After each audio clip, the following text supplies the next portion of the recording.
کہ میرا بچہ بچہ ہے، وہ نفسیاتی محبت اولاد ہے، وہ نفسیاتی کمزوری انسان کی اولاد ہے۔ اکثر اوقات یہ دیکھا گیا ہے کسی کو کمزور کرنا ہو، کسی کو توڑنا ہو، کسی کو جھکانا ہو، کسی کو بات بنوانا ہو، اس کی اولاد کو اپنے قبضے میں کر لو، اپنے بچے کو بجائے ساری بات ماننے کو تیار ہو جاتا ہے۔ یہ پہلو جہاں انسان ٹوٹ جاتا ہے۔ اللہ نے اتنے عظیم پہلو کی قربانی مانگ لی۔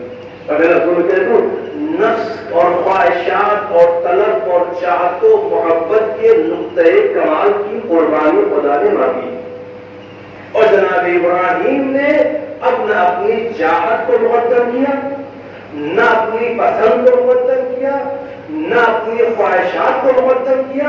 اب اپنی چاہت کی قیمت نہیں ہے، نہ اپنی پسند کی قیمت ہے، نہ اپنی محبت اور عقیدت کی قیمت ہے۔ اب حکم خدا کے سامنے اپنا سب کچھ قربان کرنا، حکم خدا کے سامنے اپنی خواہش، اپنی چاہت، اپنی پسند، اپنی محبت، اپنی لگاؤ، اپنا ساری چیزیں جو کچھ ہمارے نفس سے متعلق ہے یہ سب قربان کرنا ہے۔ وہ بشکل اولاد ہے۔ ابراہیم مینا میں آ گئے، حالانکہ مینا میں آنے سے پہلے بیٹے سے پوچھا، بلکہ بیٹے سے بتایا کہ بیٹا میں ایسا خواب دیکھ رہا ہوں، تمہاری کیا رائے ہے؟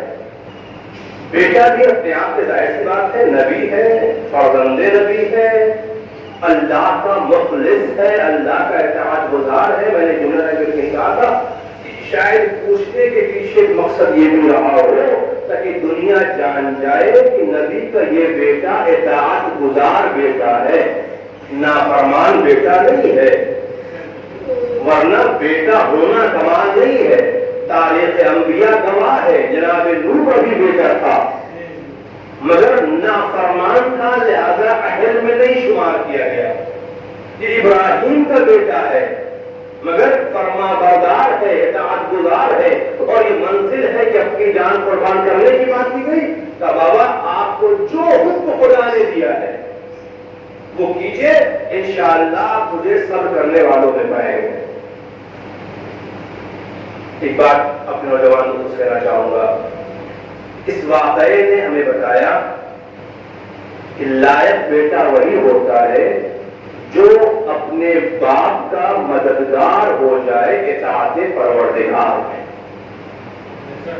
حکم خدا پہ عمل کرنا چاہتا ہے باپ، اب بیٹا رکاوٹ نہ بنے بلکہ بیٹا معاون ہو جائے، بیٹا سپورٹر ہو جائے، رائے ہم رائے ہو جائے، جو نظریہ باپ کا ہو وہی بیٹے کا بھی ہو جائے۔ ایسا نہ ہو کہ باپ رائے خدا میں خرچ کرنا چاہتا ہے، بیٹے نے حال میں ایسے کیسے خرچ کر دیں گے، ہم نہیں ہیں، ہمارا ایسا نہیں ہوتا ہے۔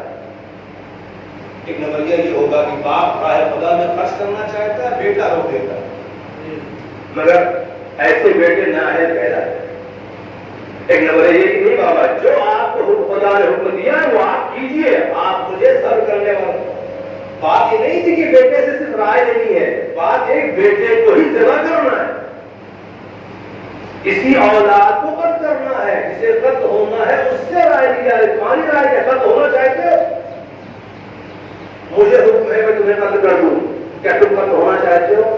بیٹا کہتا بابا آپ کو جو حکم ہے وہ کیجیے، انشاءاللہ آپ مجھے صبر کرنے والوں میں پائیں گے۔ میدان گرامی بس اتنا کہنا چاہوں گا، چلے تھے اپنی تمام تر چاہت، خواہش، محبت، عقیدت کو قربان کرنے کے لیے۔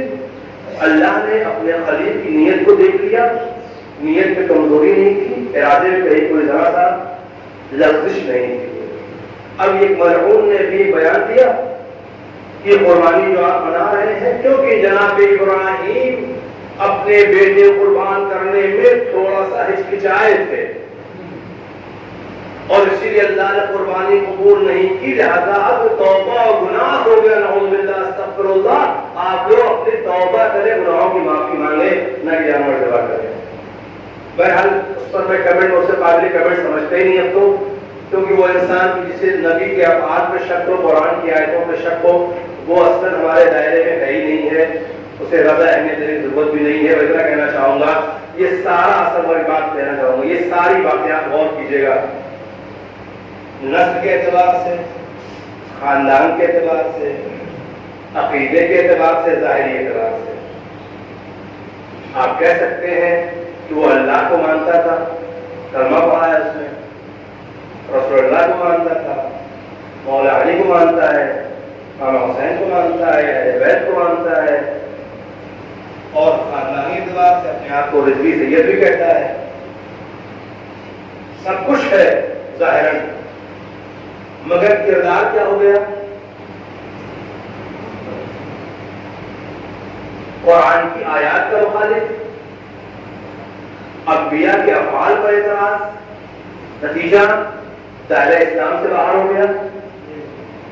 پیدا ہوا تھا ایسے گھر میں جہاں اسلام بھی تھا، دین بھی تھا، عقیدت بھی تھی، سب کچھ تھا، سب کچھ جو ہمارے پاس ہے، مگر یہ ایسا کیوں ہو گیا؟ اس پر غور کرنے کی بات ہے، ایسا ہوا کیوں کہ ایسے پاک گھر میں، ایسے ماحول میں رہنے والا ایسا بگڑا کیسے؟ بس اتنا کہنا چاہوں گا، یہ سارے اثرات صرف اور صرف اس مال حرام کے ہیں جو اس نے اہل بیت علیہ السلام کی جائیداد کو بیچ کر کے اپنا پیٹ بھرا۔ اس مال حرام کا اثر ہے جو یہ بول رہا ہے، یہ مال حرام کا اثر ہے جس نے اسے اس حد تک پہنچا دیا کہ اب وہ انبیاء کے افعال پہ اعتراض کرنے لگا، قرآن کی آیتوں پہ اعتراض کرنے لگا۔ میرے عزیزوں، میرے دوستوں، میرے بزرگوں، بس اتنے سے یہ حالت، یہ سامنے کا منظر ہے، سامنے کی مثال ہے کہ جب مال حرام سے پیٹ بھر جاتا ہے تو آدمی ایسے ہی بہک جاتا ہے۔ سب کچھ خاندانی ہونے کے بعد بھی عمل اس کا بالکل بدکردار اور اسلام کے خلاف ہونے لگتا ہے۔ اگر یہ ہمارے سامنے زندہ مثال ہے تو ہمیں اتنا تو سیکھ لینا ہی چاہیے کہ اپنے آپ کو مال حرام سے بچانا چاہیے۔ حرام مال جب پیٹ پہ جائے گا تو اب سمجھ میں نہیں آئے گا، اچھی باتیں سمجھ میں نہیں آئیں گی، آپ کی مخالفت کا جذبہ پیدا ہو جائے گا، انسان قرآن کے خلاف کھڑا ہو جائے گا، اہل بیت کے خلاف کھڑا ہو جائے گا، انبیاء کے خلاف باتیں کرنے لگے گا، کیونکہ یاد ابراہیم جد ہے رسول اللہ، مگر مسئلہ وہی ہے۔ تو کہنے کا مطلب یہ کہ قربانی جو ہم منا رہے ہیں یہ اس قربانی کی یاد ہے جہاں بیٹا ذرا بہمان بیٹا اپنی تمام تر چاہتے قربان کرنے چلے تھے، بہمان بیٹا اپنی تمام تر خواہشیں قربان کرنے چلے تھے، بہمان بیٹا اپنی تمام تر محبتیں قربان کرنے چلے تھے اللہ کی راہ میں۔ اللہ نے نیت کو دیکھا، بیٹے کو ہٹا دیا، وہاں دمبا آ گیا۔ اب ہمارے لیے وہاں آسان ہو گئی، اور ہمیں دمبا قربان کرنا، مگر یاد رکھنا دمبا اس قربانی کا بدل ہے جو قربان کرنے کے لیے آئے تھے، قربان کرنے اپنی خواہشات آئے تھے۔ ابراہیم کی قربانی کی یاد منانے کا مطلب ہے کہ ہم اس قربانی کے موقع پر اپنے اندر اپنی خواہشات کو حکم خدا پہ قربان کرنے کا جذبہ پیدا کریں۔ اس قربانی کا یاد کا مطلب یہ ہے کہ حکم خدا پر ہم اپنی محبت، اپنی پسند قربان کرنے کا جذبہ پیدا کریں، اپنی چاہتے قربان کرنے کا جذبہ پیدا کریں۔ ہم کیا چاہتے ہیں یہ اہم نہیں ہونا چاہیے، خدا کیا چاہتا ہے وہ اہم ہونا چاہیے۔ ہماری پسند کیا ہے اس کی اہمیت نہیں ہے، تو اس کی پسند کیا ہے اسے مقدم کرنا چاہیے۔ ہماری چاہتے، ہمارے خواہشیں، ہمیں کیا چیز زیادہ اچھی لگتی ہے اہمیت نہیں ہے، اسے کیا اچھا لگتا ہے اس کی زیادہ اہمیت ہے۔ شاید اس لیے کہا گیا لن تنالوا البر حتى تنفقوا مما تحبون، اس وقت تک نیکی نہیں پا سکتے ہو جب تک کہ اس شے کو نہ خرچ کر دو جو تم چاہتے ہو، جو تم پسند کرتے ہو۔ یعنی اپنی پسندیدہ شے جب قربان کرو گے تب نیکی حاصل ہوگی۔ اگر آپ کی پسندیدہ شے نہیں، مطلب ہمارے یہاں قربان ہو کیا ہم نے جو ہمیں پسند نہیں تھا، بڑی اچھی بات پھر گئی، ایک بہترین امت قربان کیا، مطلب ذبح کرایا، وہ اس میں سے اپنی پسند والے حصے نکال کے اپنے گھر میں رکھ دیے، بانٹا وہی جو مجھے پسند نہیں تھا، جو گھر والوں کو اچھا نہیں کھاتے نہیں، گھر والے کم کھاتے، وہ محلے میں بٹوا دیا۔ قربان کیا کیا؟ جب اپنی پسند اپنے باپ رکھے تو قربان کیا کیا؟ باپ نے اپنی پسند قربان کرنے کا، جو ہمیں اچھا لگتا ہے وہ قربان کرنے کا، یہ وہ جذبہ ہونا چاہیے۔ تب جانوروں قربانی کا معنی کیا ہے، اظہار کے معنی کیا ہے، یہ قربانی پیش کی جائے تو پھر اس قربانی کی بنیاد پر ملنے والا جو ثمرہ ہے، جو رزلٹ ہے، جو پھل ہے، وہ محسوس ہو ہوگا تب جا کر کے روح کے اندر وہ تازگی پیدا ہوگی. اور یاد رکھیے گا یہی قربانی ہمیں آمادہ کرتی ہے اگلے قربانی کی یاد کی. اور آپ بالکل اترائے بس ساری بات نہیں کرنا مقصد ہے. جو نماز آپ نے پڑھی ابھی سورہ وشمس پڑھا سورہ اعلیٰ پڑھا ہم نے, ان دونوں سوروں کے اندر ایک بات کامن طور پہ کہی گئی ہے, قد افلح من زکاہا, قد افلح من تزکا. پاک کامیاب وہی ہوا جس نے اپنے آپ کو پاک کیا. جب تک قربانی پہ جذبہ نہ پیدا ہوگا تب تک طہارت نہیں پیدا ہوگا. ابھی ہم نے قرآن پڑھا غالباً 5 اور 4 9 مرتبہ. قرآن میں کیا مانگا آپ کو پتا ہے؟ آپ نے پڑھ کے پتہ کیا مانگا؟ معلوم نہیں مانگا کہ ہم نے اللہ سے اور ایک بار 9 مرتبہ 2 رکعت 9 مرتبہ مان لیا. کیا مانگا؟ باتیں بدل ہو جائیں گی. ایک آسان عزم کہہ دو.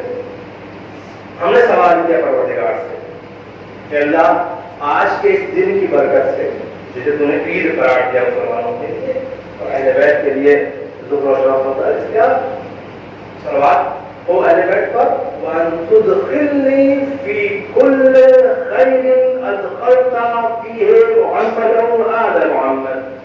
پہلی بڑی ڈیمانڈ آپ نے کی ہے, یاد ہے آپ نے کیا مانگا ہے؟ پہلی بڑی ڈیمانڈ آپ کی تھی کہ ان تدخلنی فی کل خیر ادخلت فیہ محمد وآل محمد. کہ اللہ ہمیں ہر اس خیر میں داخل کر دے. توجہ چاہتا ہوں یہ آپ نے مانگا ہے ابھی. اللہ ہمیں ہر اس خیر میں داخل کر جس میں محمد وآل محمد کو تم نے داخل کیا. جس خیر میں اہل بیت کو رکھا ہے اس خیر میں داخل ہونے کا مطالبہ آپ نے. دوسرا مطالبہ جو آپ نے کیا وَأَن تُخْرِجْنِي مِن كُلِّ سُوءٍ أَخْرَجْتَ مِنْهُ مُحَمَّدًا وَآلَهُ. کہ اللہ مجھے ہمیں ہر اس برائی سے نکال دے. تُخْرِجْنِي مِن كُلِّ سُوءٍ, ہر برائی سے نکال دے. کون سی برائی؟ جن برائیوں سے محمد و آل محمد کو تم نے نکال کے دور رکھا ہے. یہ آپ نے مطالبہ کیا گیا اللہ سے. یعنی آسان لوگ ہیں تو ہم سب نے مل کے ابھی مانگا کہ اللہ جو اچھائیاں اہل بیت میں ہیں وہاں ہمیں شامل کر دے, وہ ہمارے اندر پیدا کر دے, اور جن برائیوں سے اہل بیت یا طہارت پاک ہے اس سے ہمیں بھی پاک کر دے. یہ مطالبہ بھی آپ نے. پھر آپ نے کہا اللہم انی اسألک خیر ما اسألک بہ عبادک الصالحون. کہ اللہ میں تجھ سے سوال کرتا ہوں ان چیزوں کا, ان اچھائیوں کا جس کا مطالبہ تیرے صالح بندے کرتے ہیں. وَأَعُوذُ بِكَ مِمَّا اسْتَعَاذَنِي وَعِبَادُكَ الْمُخْلَصُونَ. اور پناہ مانگتا ہوں میں تیری ان تمام چیزوں سے جس سے تیرے مخلص بندے پناہ مانگتے ہیں. اس مختصر سے قنوت پہ بڑی بڑی ڈیمانڈ کی ہے ہم نے, بڑا بڑا مطالبہ کیا ہے خدا سے, اور یہ مطالبہ اللہ کرے, اللہ ہمارا قبول کرے. اور قبول کرنے کا مطلب ہے کہ ہم اپنے آپ سے دعا سے مانگ کوئی ہوتا ہے. آپ ہم دعا کریں اللہ شفا دے دے, دوا نہیں کھائیں گے, وہی کھائیں گے نقصان کرتا ہے. اور پھر دعا اللہ شفا دے دے, شفا مل جائے گی. مریض ہے دعا کا اللہ شفا دے دے, اور دعا کرتا کیا ہے؟ جو چیز بیماری میں اس پہ نقصان دے وہی کھا رہا ہے, اور جس کو کھانا چاہیے دوا نہیں کھا رہا. تو کیا ہوگا؟ اللہ کہتا ہے دعا اس لیے ہے کہ تمہاری دوا میں اثر پیدا کر دو. اب تم بد پرہیزی کو کر آئے ہو, خود اپنے آپ کو ہلاکت میں ڈال رہے ہو. ہم نے ابھی اللہ سے کہا پروردگار سارا خیر ہمارے داخل کر دے, اور جھوٹے ہیں برائی کرنے پر, ہر برائی کو ہم سے دور کر دے, ہر برائی سے بری ہوتے چلے جا رہے ہیں. اس کا مطلب خالی دعا مانگنے سے کام نہیں ہوا. دعا مانگنے کا مطلب یہ ہے کہ ہم نے جو مانگا ہے اسے حاصل کرنے کی کوشش کریں. جس سے بچنے کا مطالبہ کیا اس سے بچنے کی کوشش کریں. کوشش ہم کریں, کوشش میں کامیاب یہ دعا کرا دے گی. کوشش میں کامیابی اللہ ہمیں عطا کر دے گا۔ پہلی کلمات کے بعد بعد آیا میں دعا ہے پروردگار ہمیں اپنا اس طرح تزکیہ کرنے کی توفیق عنایت فرما جس کے ذریعے سے ہم کامیاب مومنین میں شامل ہو سکیں۔ پروردگار ہمیں وہ تمام خیر حاصل کرنے کی صحیح کرنے کی کوشش توفیق عنایت فرما جو ہم نے اپنی دعاؤں میں تیری بارگاہ میں مطالبہ کیا ہے۔ پروردگار یقیناً آج کی سعادت اور نیکی بیان ظاہر سی بات ہے ہم سب کے لیے اسی صورت ممکن ہوگی، واقعی ہوگی جب ہم عملی طور پر اپنی زندگی اس میدان میں لے آئیں کہ ہمارا سارا عمل اہل بیت کی تعلیم کے مطابق ہو، خدا و رسول کی پسند کے مطابق ہو۔ اعوذ باللہ من الشیطان الرجیم والعصر الانسان لفی خسر الا الذین آمنوا وعملوا الصالحات وتواصوا بالحق وتواصوا بالصبر۔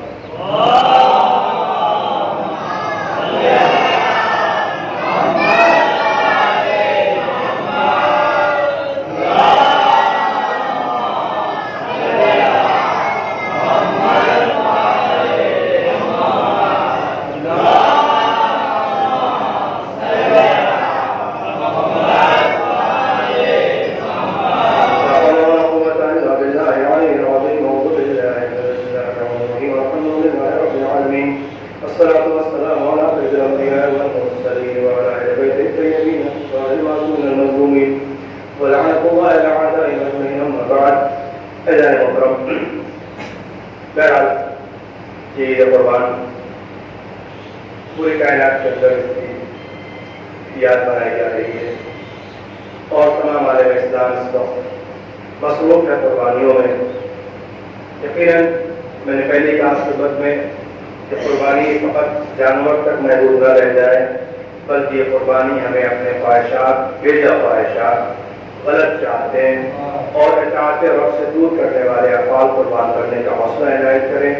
یہ قربانی ہمیں اپنے اندر سے دو عداوتوں کینہ اور حسد دور کرنے کی توفیق عنایت کر دے۔ ہمیں یہ توفیق دے دے کہ ہم آپس میں ایک دوسرے کے لیے معاون، مددگار، ایک دوسرے کے سپورٹ کرنے والے، ایک دوسرے کی حمایت کرنے والے، ایک دوسرے کا دکھ دور کرنے والوں میں قرار دے۔ ہم اپنے عمل سے اپنے کردار سے مومنین کو فائدہ پہنچانے والوں میں شامل ہوں۔ ہمارا عمل کہیں ایسا نہ ہو اس کی بنیاد پر کوئی نقصان کسی انسان کو پہنچے، خاص طور سے کسی مومن کو پہنچے۔ بھائی جان گرامی، حقیقت یہ ہے کہ عید بہرحال ہمارے دیش کی عظیم تاریخ یہ عید آپ کے سامنے سے بہرحال آپ نے بنا لی، مگر ابھی ایسا نہیں ہے کہ عیدوں کا سلسلہ ختم ہو گیا ہے۔ ابھی تو عید اکبر باقی ہے، اس سے بڑی والی عید باقی ہے اور یہ عید جو ہے وہ بہرحال عید عامہ کہلاتی ہے، عید المسلمین ہے۔ جعلتہ للمسلمین عیدا، پروردگار اس دن کے خطبے میں اسے تم نے مسلمانوں کے لیے قرار دیا ہے۔ اگلی عید جو ہماری آنے والی ہے وہ عید صرف مسلمانوں کی نہیں بلکہ وہ خاص ہے، عید اللہ اکبر کہا گیا ہے، اللہ کی بڑی عید ہے۔ ظاہر بات ہے جب اس چھوٹی سی عید میں اتنا اہتمام ہے تو بڑی عید میں کیسا اہتمام ہونا چاہیے۔ جب عام عید میں یہ انتظام آپ نے کیا ہے، ماشاءاللہ لوگ صبح نہا دھو کر کے 8 بجے یہاں مسجد میں حاضر ہو گئے، تو خاص عید میں کیا اہتمام ہونا چاہیے؟ جس کا تعلق خالی صاحبان ایمان سے ہے وہاں مومن کا انتظام ہونا چاہیے۔ اس میں تو آپ نے بہرحال قربانی دے دی ہے، اس کے بعد انتظامات ہوں گے، گھر میں میٹھا وغیرہ بنا لیا ہوگا آپ نے، اچھے جو ہے وہ لباس لوگوں نے اپنے لباس سے صاف ستھرے پہن دیے ہیں، مگر یاد رکھیں جو عید آنے والی ہے جسے عید اکبر کہا گیا ہے وہ اس سے زیادہ اہمیت کی حامل ہے، خاص طور سے اہل ایمان کے لیے، اہل بلا کے لیے، علی والوں کے لیے، ہدایت کے پیروکاروں کے لیے۔ لہذا اس سے بہتر اہتمام ہونا چاہیے۔ انشاءاللہ مشورہ کرے تھے انشاءاللہ اس کی بھی نماز پڑھی جائے گی اور اس کے لیے میں آپ سے اپنی طور پر بھی کرنا چاہوں گا کہ خاص اہتمام کیجیے گا۔ باقی عیدوں میں عیدی دینے کا کوئی ثوابی روایت مجھے نہیں ملی، مگر عید غدیر پر عیدی تقسیم کرنے کے لیے روایتیں موجود ہیں۔ 1 درہم دیا جاتا ہے تو اس میں کئی گنا کا حساب ہوتا ہے، یعنی روایت عیدی دینے کی عید غدیر کے موقع اور سیدھی سی بات ہے اس میں تو لوگ باقاعدہ مطالبہ کر بیٹھتے ہیں۔ مجھے یاد ہے میں جب سیریا میں تھا تو بہت سے راجان سید آپ کی عید ہم کو عیدی چاہیے، باقاعدہ طور پر لوگ حاضر تھے اور اس کے بعد اپنے آپ میں اس دن تحفے اور تحائف تقسیم کرنے کے اپنے آپ میں بے پناہ ثواب ہے. مومن کو کھانا کھلانا اپنے آپ میں بے حساب ثواب ہے. بڑے فضیلتیں انشاءاللہ اس موقع پر کروں گا جب غدیر کا موقع آئے گا. میں صرف تمہیدہ کرنا چاہوں گا اس سے زیادہ اہتمام نئے لباس کی تاکید عید غدیر کے لیے ہے. واقعی اس پر جو اہتمام ہونا چاہیے. اور میں صرف کہہ کے بات ختم کر دوں, اس غدیر کی عید کا اہتمام جو آنے والی عید ہے اس کا اہتمام یقیناً اہل بیت کو زیادہ شان اور شوقت اور اہتمام کے ساتھ کرنا چاہیے. ایسا اہتمام ہو کہ دیکھنے والے پوچھنے پر مجبور ہو جائے کہ بھائی یہ کون سی عید ہو رہی ہے, یہ کون سی عید ہے؟ جواب کیا ہوگا؟ یہ عید ولایت ہے, یہ عید غدیر ہے. عید غدیر کیا ہوتی ہے پھر آپ بیان کریں انہیں عید غدیر کیا ہے. غرض آپ کا بہتر انداز سے اس عید کو منانا ولایت اہل بیت کی تبلیغ کے فریضے کو پورا کرا دے گا. کیونکہ حکم تھا جو موجود ہے وہ آنے والوں کو بتائیں, غائب کو بتائیں, یعنی جو موجود ہے وہ آنے والے نسلوں کو نسلاً بعد نسل بتاتے رہیں. اپنے بعد کی نسلوں میں اسے پہنچانے کے لیے ہماری ذمہ داری ہے کہ ہم اسے بہتر انداز سے منائیں. اب تک لوگوں نے اپنوں نے بھی چھپایا تھا, بڑا پردہ ڈالا تھا, مگر اب ایسے حالات نہیں ہیں. اسے بیان کرنے کی ضرورت ہے کہ حق واضح ہو سکے. بس یقیناً اسے کرنے کے بعد دعا کرنا پروردگار اس عید اور آئندہ عید کے درمیان ہم سب کو نیکی اور اچھائی انجام دینے کی توفیق بنائے, ہمیں اطاعت خدا کی توفیق بنائے. رب کریم عید کی برکت سے ہم سب کے گناہوں کو معاف فرما, ہمیں گناہوں سے بچنے کی توفیق بنائے فرما, ہمیں اپنے زمانے کے امام کو خوش اور راضی کرنے کی توفیق بنائے فرما. پروردگار ہم سب کو آپس میں میل محبت اور قوت کے ساتھ جینے کی توفیق بنائے فرما. رب کریم آج کی عید پر جن لوگوں نے جو جو قربانیاں پیش کی اللہ اسے قبول فرما. ہمیں ان قربانیوں کے ساتھ ساتھ اپنی خواہشات اور چاہتوں اور آرزوؤں کو بھی اطاعت خدا میں قربان کرنے کی توفیق بنائے فرما. پروردگار دنیا میں جہاں جہاں اہل ایمان اور اہل اسلام ان سب کی جان مال عزت آبرو کی حفاظت فرما. وطن اسلام کو سربلند فرما, وطن کو پاک کو سرنگوں فرما. جو لوگ مریض اور انہیں شفا عنایت فرما. پورے عالم انسانیت کو ہماری بیماری سے محفوظ فرما. بالخصوص اہل ایمان کی حفاظت فرما. رب کریم جن لوگوں میں دعا کے لیے ان کی جائز حاجات کو پورا فرما. اے اللہ قوم میں جو افراد بے روزگار نے برسر روزگار کر دے, جو برسر روزگار اس پر ترقی عنایت فرما. ہمارے دلوں کو معرفت اہل بیت اطہار کے نور سے منور فرما.